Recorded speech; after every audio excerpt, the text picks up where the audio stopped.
Hello, it's Phillip Taylor speaking from Richmond Green Chambers in London. Today I'm looking at a book from Cambridge University Press. This is an important book in a narrowish area of law, but one that I thought was particularly interesting, and the book certainly got my attention. The title of the book is Global Securities Litigation and Enforcement. It's been edited by Pierre-Henri Conac and Martin Gelter. As I say, it comes from Cambridge University Press.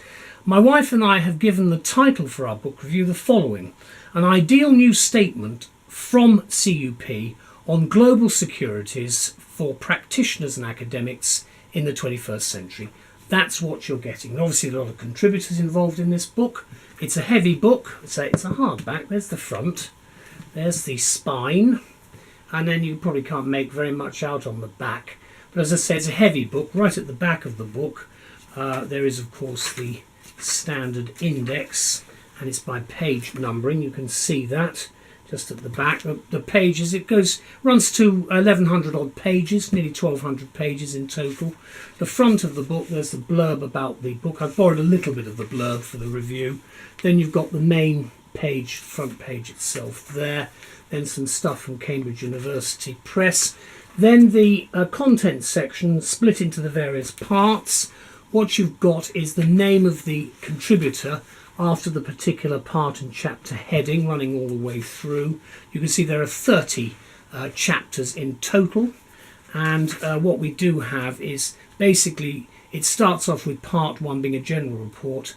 Part 2 covers the Americas, and part 3 the European Union. We then run through from that to a number of different parts, looking specifically at, for instance, part 4 is other European countries, part 5 the Middle East, part 6 Africa, 7 Southern Asia, 8 East and Southeast Asia, and part 9 Australia. And as I say, you've got 30 chapters ending up with Australia at the end. Then you've got some figures that are used to identify certain points. You've got tables of factual information. There's a lot of detail in this. The contributors are listed in detail, and I'll mention them. There are 29 of them in total, but they're all running. I can't go through the names of each one, sadly, in this short review. But there are a lot of them. Some of them will be well known to you, very expert in their own fields. Do read the preface, which will give you some idea of what this book is actually aiming to do with its mission statement. And then you've got the general report right at the beginning. And what you've got is a short index with the chapter to start things off. And then you've got the actual detail. You've got footnoting and subheads and numbers, which I do think helps. There's a lot of footnoting because this is a very substantial area. Obviously, you've also got quite a lot of tables of factual information, and you can see even running all the way through, this is dealing with Poland. You can see again, even there's a lot of heavy text and footnoting. This is a heavy book. It's not the easiest book in the world to read, but it's a very important book, and I'm going to tell you why. Because as I say, it's ideal as a new statement on where we are. Once again, of course, CUP have excelled with this new title. Remember, it's Global Securities Litigation and Enforcement. And the two professors who've edited it are Conac and Gelter. It's rightly described as providing both a clear and an exhaustive description of the national regime for the enforcement of securities legislation in cases of misrepresentation on financial markets. Now, to some people that's probably not a particularly important thing, but actually when you look at it globally, it's very important, and it's an area which hitherto there has been insufficient attention paid, and this is why I think this book is quite helpful. The two editors review the 29 jurisdictions worldwide, all of which are very important, obviously specifically in the countries themselves, but because we've got a global concept, the law in some jurisdictions is not as well known as it might be. So I think it's useful to be able to look at the various theatres, if you like, of activity to get an idea of what's going on. And we consider, of course, that the book will be an invaluable resource for academics and students of securities litigation, as well as for lawyers, policymakers and regulators. And it also provides a comprehensive contribution and debate on whether public or private enforcement is preferable in terms of development of the securities markets. And again, I think that's an important point to bear in mind.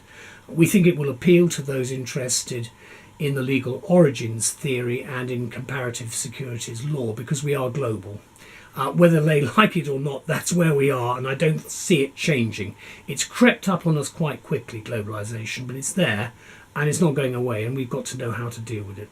It shows, of course, that the classification of jurisdictions within legal families doesn't explain the differences in legal regimes. For instance, while US securities law often serves as a model for international convergence, some of its elements, such as securities class actions, have not been adopted worldwide. Well, probably there's no real reason why they should be if you think about it, but the basis is that you've got to have some sort of framework, and then you can underpin it across other jurisdictions thereafter. Now, the editors are careful to cover the following points, offering what they call a decisive and unique debate on whether public or private enforcement is better in terms of the development of the securities markets. Now, they also include a description of public and private enforcement of securities law for prospectus and secondary misrepresentation on security markets from the selected 29 jurisdictions worldwide that they've included.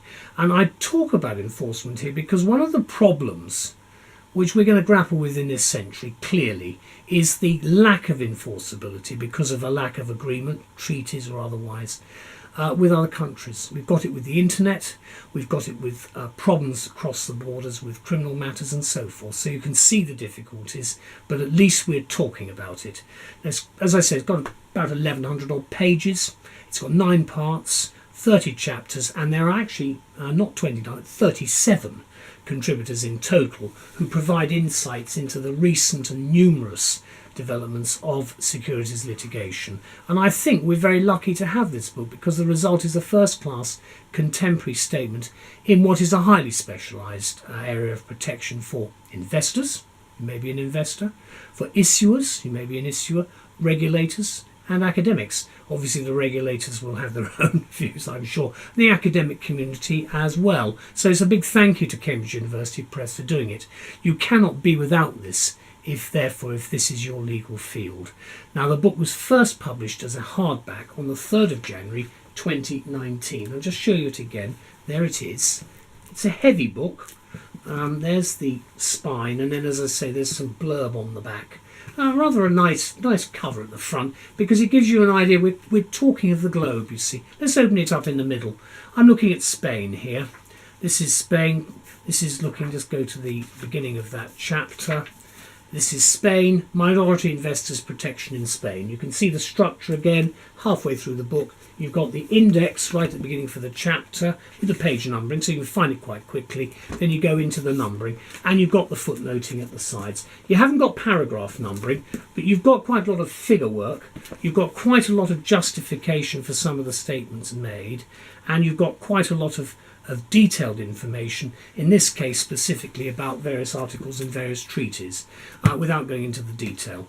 But as I said, I'd like to thank both Professors Conac and Gelter very much indeed for producing this work, and of course to Cambridge for basically bringing it all together with the contributors and publishing it. It makes our lives a lot easier to have books of this quality, and I'd like to thank everybody concerned very much for being involved.